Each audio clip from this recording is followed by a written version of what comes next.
We are going to take you down to Naples, Florida. We are chatting with Miguel Gonzalez. He is the owner of PodcastDB. This is a service that will actually help you track and find podcasts that are in the niches and the sizes and all the other things that you try and find out about a podcast. Maybe if you're looking for places to advertise, to be a guest on, or just to kind of understand what the competition looks like. Miguel, thank you so much for joining us here today. Happy to be here, Matthew. We are so happy to have you. So, before we really talk about what PodcastDB is, take me back a little bit. Like, how did you even get started wanting to create a platform for podcasts? Like, where did your interest in podcasting and then the ability to build tech on top of it come from? Yeah. So to go back to the beginning, the actual website, the original format of it was created by my previous partner. His name's George Ledge9. He's the brains, the programmer behind the product. But he had no real way. He's very tech savvy. He knows everything about programming, but he didn't have a way to market it, provide the sales for it. And so at the time, he was looking to get out of it and go into something else. So I ended up buying it off of him and then, planning to do it myself, running my way, do the sales, do the marketing, and do the changes. Only thing is, I know nothing about tech, right? In terms of programming. Like I'm a sales guy. I've been in sales. I've been selling aviation software for the past 5 years. Did an internship at Gartner. A lot of my background is sales and some marketing. And so there was a bunch of changes I wanted to make to the website to where I thought, it would be more appealing to the client. It would be more appealing to the use case. And so, I'm starting to think like, okay, I could do this, I could do that. And I was like, but I don't know how to do it. So then I reached back out to George and I'm like, George, how you doing, man? Listen, I don't know anything about changing a website, about, doing the programming because it's from scratch. It's not like a, template build or anything like that. Like he built this from scratch. So I'm like, listen, I'll pay you a salary and then you come back on as a programmer. And so we did that for a while. And then at a certain point, I was like, okay, we're having a good partnership here. Let's do 50-50 ownership. So then we had 50-50 ownership on the platform for quite some time, for about a year and a half. And it takes time to build a company. It takes time to get everything right, to get the data you need, to market it, to get your name out there. And so, George was a little bit fatigued in that matter, and he actually got another opportunity within the, his style or his skill set. So he ended up taking that job and then left me with PodcastDB.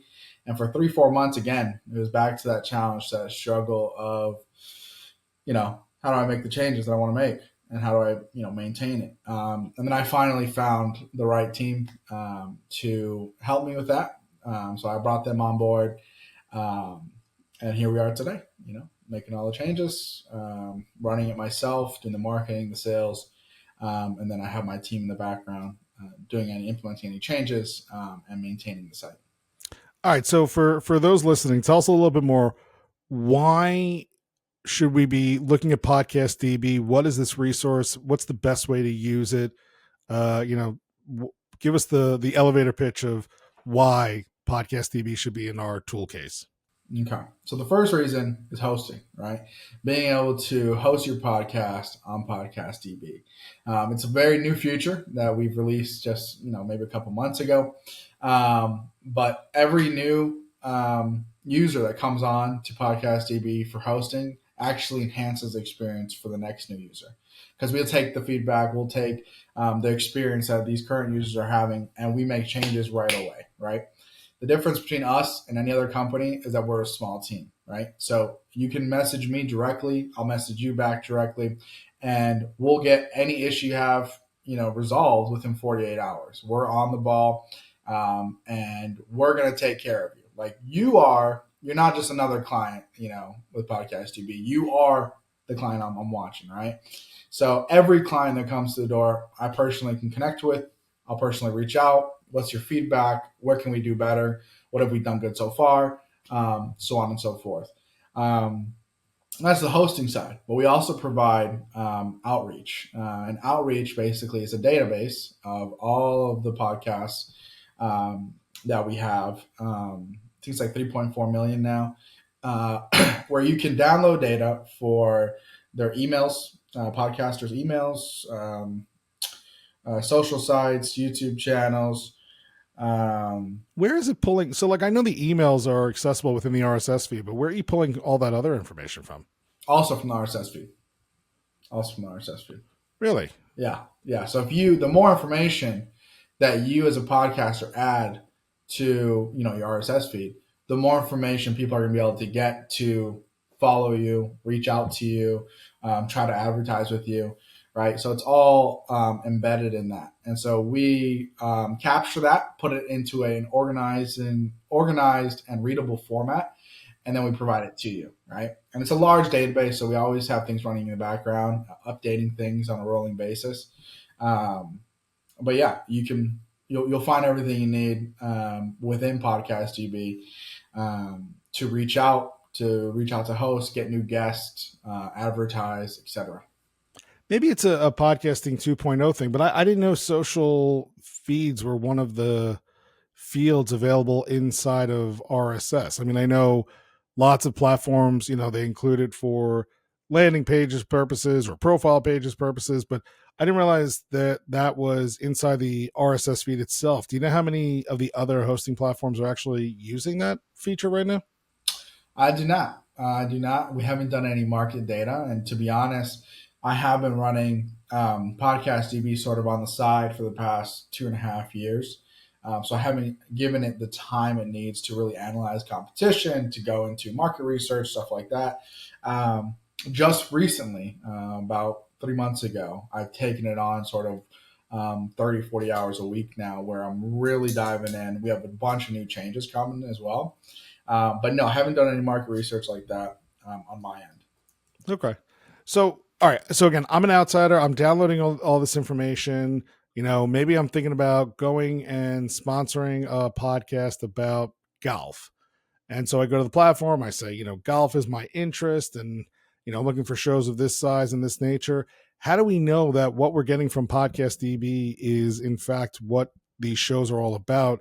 I understand if they're hosted with you, right? That's easy. You know that information. You could share it, but your database is all 3.4 million podcasts that are in existence. So how do we know the numbers that we're getting, really reflect what applies to that podcast?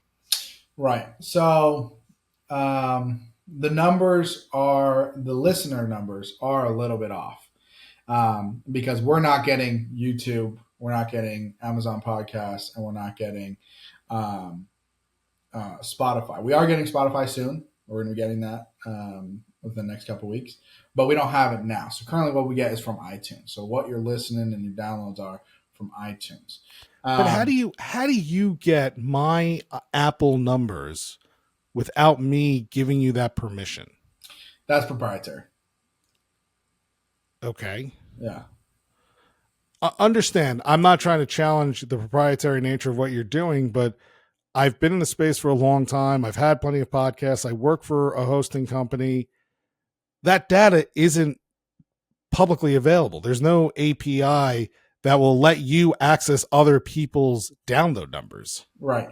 So we have a formula, okay, that we use certain metrics to calculate the listenership.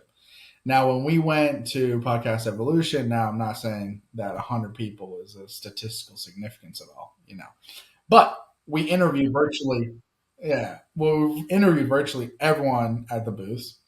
And the listener count for iTunes was fairly close. It was like an 85, 90% accuracy. And then the estimated ad cost was about 75% accurate. And the 25%, I guess 75% accurate, and then like 15% higher than what the podcast hosts are charging, and then like 10% were lower than what the podcast hosts were charging. So all of our data we use different equations to calculate what the estimated ad cost is and what the estimated listenership is, And we try to take into account all the other platforms that are being used, but our metrics or the way we calculate it doesn't include metrics for that. Something that's going to change. It's coming soon down the line. But the accuracy with those 100 people was pretty darn good. And they were surprised by it as well. And, now you're speaking on listenership and potential ad costs and whatnot. One of the things that we do with PodcastDB, and this is really new, is you're able to buy ads directly on PodcastDB. So how does that work? There's no way you're connected with 3.4 million podcasters. We're not. We're not connected with 3.4 million podcasters. But let's say Mathew, right? You have a podcast, seems to do very well. It gets quite a few downloads, and maybe someone wants to advertise on podcast tech shows. Maybe let's say a new PodcastDB type company wants to advertise, or a new hosting company wants to advertise on your podcast. So they could go into our database, search up podcasting tech podcast, right? You'd pop up Mathew Passy, right? And so then what they can do is they can just click buy ad, right? Buy ad, and they want to buy, let's say, $100 worth of ad spend with your podcast. Now, assuming we don't know each other, right? I can take that, and I have $100, and I can go and say, hey, email, or call you, like, yo, Mathew, I got XYZ company. They're looking to advertise on your podcast. They give me $100. Our take is 20%. Your take would be 80%. So you get $80. This is how many episodes they would want to be advertised on. And this is their audio, or this is their host right ad they want to give you. And then it's in your hands. You have $80 in the wind that you can accept if you want. And we can send out the adverts. Now, if they come back and you say, I don't want to advertise. I don't advertise my show. I'm not doing it, right? That's okay. We go and we pick up the next 10 best, or the next 10 that are similar to your podcast, and we'll reach out to them.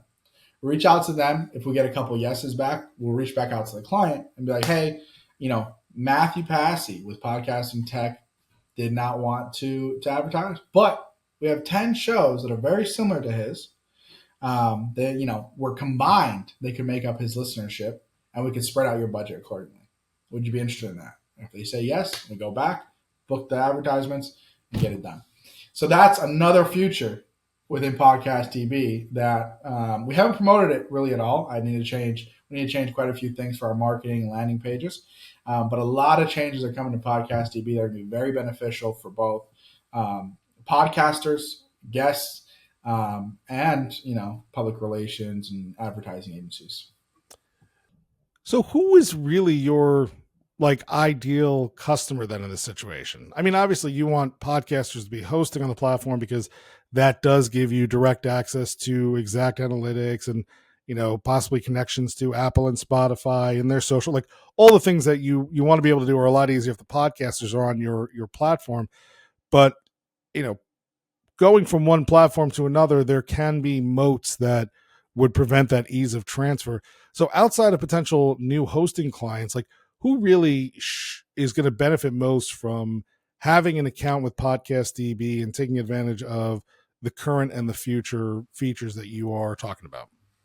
Right. I'd say number one, public relations, right?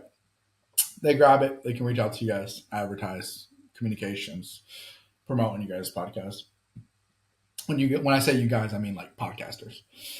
The second would be email marketing, right? People who have a product to sell you guys, maybe new microphones, new laptops, I don't know, right? Something for podcasting. The third would be podcast hosts themselves, right? Podcast hosts looking to have guests on their show. Podcast hosts looking to reach out to other podcast hosts and say, hey, I'm Mathew Passy with Podcasting Tech. Would love to have you on my show, or would love to be on your show, right? And then fourth would just be professionals, right? Professionals in any arena. You could be a professional in, let's say, sales and logistics, right? So if you're a professional in sales and logistics, you go on the website, you search up podcasts within sales and logistics, or that speak about sales and logistics, and hey, reach out. get their contact info, reach out. I am vice president of sales at a S&P 500 company. I have a ton of experience with sales and logistics. I'm looking to get into the podcasting game. I want to share my knowledge. Boom, another one. So I'd say public relations, email marketing, podcasters themselves, and guests, right? People, professionals who want to be guests. Those would be, I'd say, the four ideal client profiles that we would want within PodcastDB. And obviously, aside from all that is the hosting client. So the podcaster themselves who's looking to host on PodcastDB. But those four when it comes to outreach for sure. Are you worried at all about somebody, using the platform and saying, "Hey, I want to buy $100 of ads on podcasting tech," and maybe there are newer podcasters, folks just starting out, who are eager to get advertising dollars, who are eager to have some income coming in, that they'll take anything and potentially lower the overall, CPM or average rate of ads that podcasters can expect, or that the advertisers are going to try and force upon others? I haven't thought of that, to be honest, but I guess I don't expect clients to want to advertise on such newer shows where their dollar won't stretch as long as on a more, I guess, more mature show, one that's been in the industry for a while. I haven't thought about it honestly, but that is an interesting question. Okay. Yeah, it's one that I see coming up a lot more often as we see more tools, coming into the space to support podcast monetization, especially with AI tools now, right? It's harder to have the kind of quality control that I think podcasters would like to see in the industry, so that their CPM isn't brought down. Right. And my goal is always my goal and PodcastDB goal is to enhance the podcasting industry, is to lift it up, right? And one way to do that is increasing the earnings of quality podcasts, right? And if you increase the earnings of quality podcasts, more quality podcasts will appear, rather than having the low quality and these other people charging pennies on the dollar for ads. So, our goal would always be to sell the value, the industry value, and pay at the industry value for the ads as well. So, when it comes, I haven't given it much thought, but when it comes to it, I think industry standard or better is where we want to be, right? But something we have to look into for sure. Yeah, fair enough question. Fair enough answer. We are chatting with Miguel Gonzalez. He's the owner of PodcastDB.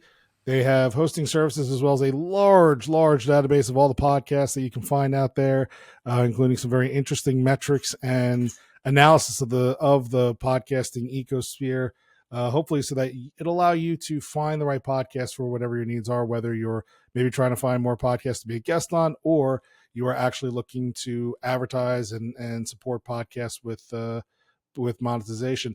Before we let you go, some questions that we'd like to ask everybody, and I'm sure you'll have an interesting answer to the first one, given that some of the things that we've talked about. But are there places in the podcasting ecosphere where you think the industry as a whole could be improved upon, or that you would like to see improved upon? I guess the culture. I guess sometimes they're not. It's not very inclusive in terms of like newcomers. Um, What do you mean by that? from our experience, when we went to Podcast Evolution, we were fairly new on the sphere. Maybe I'm just speaking from personal experience, right? Very new. Yeah. Maybe everyone doesn't experience this, but there were the larger companies and the people that would come by. Most of them were very nice, but a lot of them would be like, just have rude comments, rude ways to say like, how'd you get our data? And one thing you can always remember is if you're a podcaster and you want to be removed from the database, we'll remove you right away. Like, it's not a problem. But we had that experience where we were relatively new, and some of the reception that we were getting wasn't all that great. It didn't stop us, didn't hinder us, but they maybe want to stick to the Podchase or the Listen Notes or the whatever that they've been working with. So yeah, I mean, that was one thing that we noticed. And I'm talking about we, like me and George, when we went, because we were still partners at the time. Well, I mean, I don't think it's that the podcasting space is not inclusive. I've been around it for a really, really long time, and there are certain problems that lots of people want to solve, and there are problems that lots of people claim to solve, and they are problems that by nature are currently unsolvable, right? Given the tech of podcasting, right? The fact that you are coming up with an estimated listener number raises a lot of red flags for people, because either A, as podcasters, they are protective of their listener numbers, and right, they don't understand how you're coming up with that number, and if it does reflect poorly on them, then I can understand them being sore about it and wondering what this is and why this information is out there. I think the other factor is that there have been other attempts to do the things that you're kind of doing, and we've seen where lots of them are not really they're not good actors. And I'm not saying that you're not a bad faith actor in any way, shape, or form, but you're newer to the space, and so you might not understand that history, right? You might not understand that legacy that podcasters have been fighting with for the past 10 to 15 years of people coming in who claim to solve a problem that, again, technically isn't solvable. But then the other thing, and this one I can kind of go either way, is that what you just said is anybody can come and have their stuff removed, right? You're basically saying, we built a platform, we're going to take advantage of the potential podcasting ecosphere, and you're basically asking for forgiveness and not permission. And so whether or not what you're doing will hurt podcasters, and I don't believe it actually will. I do believe that there are plenty of podcasters who will benefit from having your information out there, who, it will get shows on radars of people who might not have been able to be found on radars. Your search is more interesting than, what we can find on the traditional podcasting platforms. And so there might be some really good opportunities there to help consumers more than podcasters. But the fact is that, there are so many podcasters who have been burned by companies who just post and use their content, their hard work, without them having the opportunity to buy in, instead being forced to buy out. That I think it just, it sends them into a negative thought, a negative feeling towards something like this without giving you the benefit of the doubt.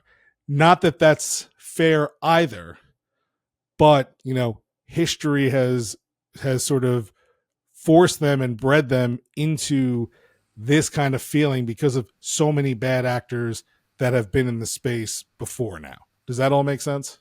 Yes, that does make sense. And I do agree. I do agree as well. And something that we have thought of in the past, and something we're probably going to implement, is the ability for podcasters to come on and, one, ask to be removed. We can remove you, no problem. And two is to claim your podcast, and then, you confirm it, edit your data, right? If this is not your listener account, remove the listener account. If you want to hide your listener account, hide your listener account. If you want to change how much your ad cost per minute is going to be, change your cost per minute. So that is actually, you're giving me an idea, Matthew.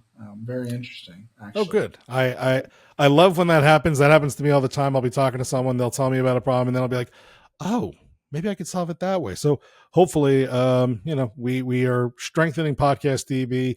And listen, anybody listening, this, what I want to say is check it out for yourself.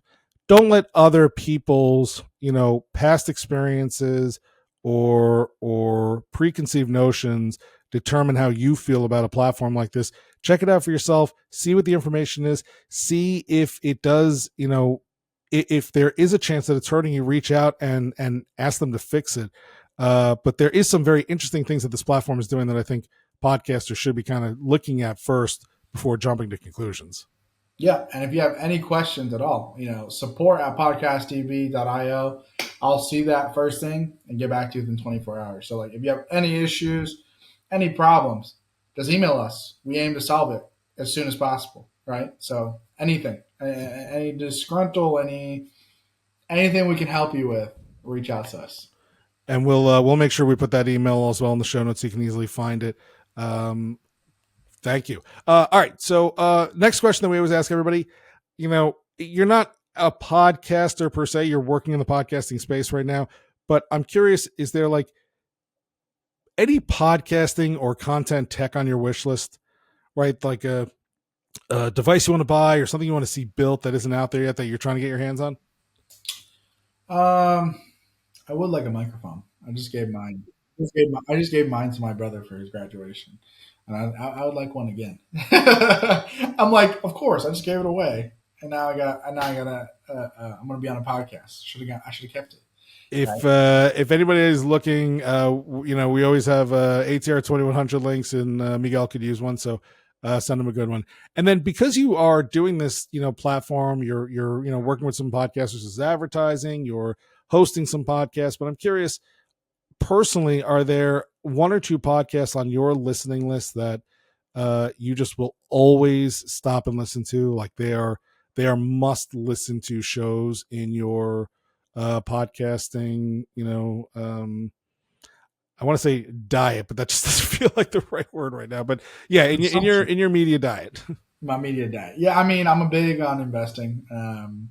And Preston Pish, Stig Broderson on the Investors Podcast, wonderful show. Been listening to them for years now. My cousin originally recommended it to me back in like 2019. Been listening to them for a while. And then I don't know, the toss up between Alex Hormozy, like quick 5 minute podcast, and like My Favorite Murder, right? So I guess those podcasts would be in the list. All right. Those are a good list. We'll include links to those here at the bottom. Again, we've been chatting with Miguel Gonzalez. He is the owner of PodcastDB. You can find more at podcastdb.io. Encourage you to check it out. Look up your show. And honestly, like I've used the search for a few other things, and it's been very, very helpful. So, I mean, that search filter is a great feature and one that I think podcasters should definitely, be taking a look at. Miguel, thank you so much for joining us today. Absolutely. Thank you, Matthew.